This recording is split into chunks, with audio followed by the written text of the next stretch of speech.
ಸಿದ್ದರಾಮಯ್ಯ ಅವರು ನಿಗಮ ಮಂಡಳಿ ಅಧ್ಯಕ್ಷರ ಅವಧಿಯನ್ನ ವಿಸ್ತರಿಸಿದ ಸರ್ಕಾರ. ಅಚ್ಚರಿಗೆ ಕಾರಣವಾದ ಸಿಎಂ ಸಿದ್ದರಾಮಯ್ಯ ನಡೆ. 25 ಶಾಸಕರ ನಿಗಮ ಮಂಡಳಿಗಳ ಅಧ್ಯಕ್ಷ ಅವಧಿ ವಿಸ್ತರಣೆ ಮಾಡಿದ್ದಾರೆ. ಸಂಪುಟ ದರ್ಜೆ ಸ್ಥಾನಮಾನವನ್ನ ಮುಂದುವರಿಸಿದ ಸಿಎಂ.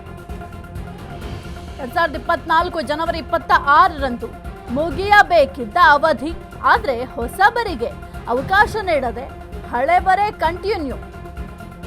ಎನ್ಎ ಹ್ಯಾರಿಸ್, ಕೆಎಂ ಶಿವಲಿಂಗೇಗೌಡರು, ಪ್ರಸಾದ್ ಅಬ್ಬಯ್ಯ, ಶರತ್ ಬಚ್ಚೇಗೌಡ, ರೂಪಕಲಾ ಎಂ, ಅನಿಲ್ ಚಿಕ್ಮಾದು, ಅಪ್ಪಾಜಿ ಸಿಎಸ್, ನಾಡಗೌಡ ಸೇರಿ 25 ಶಾಸಕರಿಗೆ ಬಂಪರ್.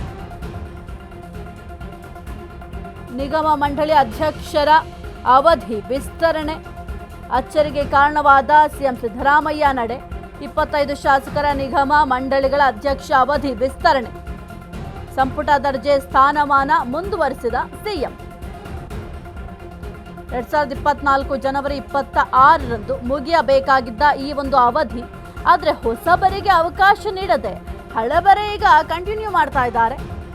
ಎನ್ಎ ಹ್ಯಾರಿಸ್, ಕೆಎಂ ಶಿವಲಿಂಗೇಗೌಡರು, ಪ್ರಸಾದ್ ಅಬ್ಬಯ್ಯ, ಜೊತೆಗೆ ಶರತ್ ಬಚ್ಚೇಗೌಡ, ರೂಪಕಲಾ ಎಂ, ಅನಿಲ್ ಚಿಕ್ಕಮಾದು, ಅಪ್ಪಾಜಿ ಸಿಎಸ್, ನಾಡಗೌಡ ಅವರಿಗೆ ಈಗ ಈ ಒಂದು ಏನು ಸ್ಥಾನ ಇದೆ, ಸಚಿವ ಸ್ಥಾನ ಸಿಕ್ಕಿದೆ, ಅದೇ ಈಗ ಕಂಟಿನ್ಯೂ ಆಗತ್ತೆ. ಹಾಗಾಗಿ ಬಹಳ ಒಂದು ಅನುಮಾನಕ್ಕೆ ಎಡೆ ಮಾಡಿಕೊಟ್ಟಿದೆ ಸಿದ್ದರಾಮಯ್ಯ ಅವರ ಈ ಒಂದು ನಡೆ. ಯಾವ ನಡೆಯನ್ನು ಅನುಸರಿಸ್ತಾ ಇದ್ದಾರೆ, ಯಾವ ಕಾರಣಕ್ಕೆ ಈಗ ಈ ಒಂದು ಸಂಪುಟ ವಿಸ್ತರಣೆ ಮಾಡಿದ್ದಾರೆ ಅನ್ನೋದು ಹಲವು ಅನುಮಾನಗಳಿಗೆ ಕಾರಣ ಆಗಿದೆ. ಯಾಕೆಂತಂದ್ರೆ ಈ ಒಂದು ಸಚಿವ ಸಂಪುಟ ಪುನರ್ರಚನೆ ಆಗಲೇಬೇಕು. ಯಾಕೆಂತಂದ್ರೆ ಕಾಂಗ್ರೆಸ್ ಸರ್ಕಾರ ಅಧಿಕಾರಕ್ಕೆ ಬಂದು 2.5 ವರ್ಷ ಆಗಿದೆ.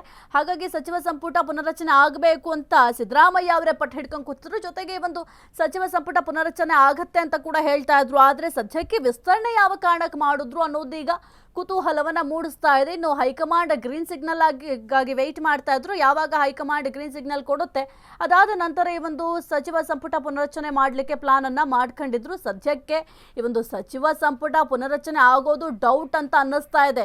ಈಗ ಈ ಒಂದು ಸಂದರ್ಭದಲ್ಲಿ ಸಂಪುಟ ವಿಸ್ತರಣೆ ಮಾಡಿರೋದು ಹಲವು ಅನುಮಾನಗಳಿಗೆ ಕಾರಣ ಆಗ್ತಾ ಇದೆ. ಯಾಕೆಂತಂದ್ರೆ ಪವರ್ ಫೈಟ್ ಕೂಡ ಜೋರಾಗಿ ನಡೀತಾ ಇದೆ. ಈ ಒಂದು ಪವರ್ ಫೈಟ್ ನಡುವೆಯೇ ಈಗ ಸಚಿವ ಸಂಪುಟ ವಿಸ್ತರಣೆ ಮಾಡಿದ್ದಾರೆ.